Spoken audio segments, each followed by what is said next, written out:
सावन के कलश मारी हो दुल्हा मिले भोला खानी। सावन के कलश मारी हो बर मिले भोला खानी।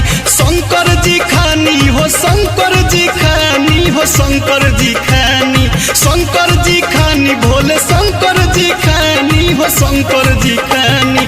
सावन के कलश मारी हो दुल्हा मिले भोला खानी। सावन के कलश मारी हो दुल्हा मिले भोला खानी।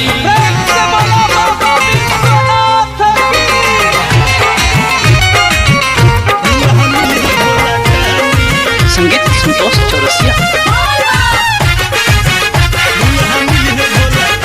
कुंवारी से भरल भोला के दुआरी तू ही पीछू आइल बारू चल गाड़ी। कुंवारी से भरल भोला के दुआरी तू ही पीछू आइल बारू चल गाड़ी। बरसे सावन के फुहारी हो देख बरसे फुहारी। बरसे सावन के फुहारी हो देख बरसे फुहारी। सावन के कलश मारी हो बर मिले भोला खानी। सावन के कलश मारी हो दुल्हा मिले भोला खानी। सावन के कलश मारी हो दुल्हा मिले भोला खानी।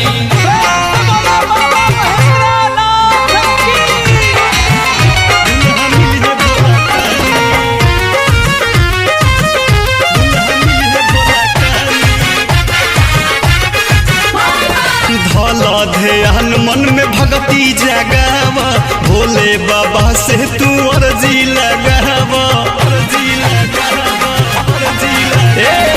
धल ध्यान मन में भक्ति जगावा भोले बाबा से तू अर्जी लगावा। बतिया लयोधिस के मानी हो संतोष जी के मानी।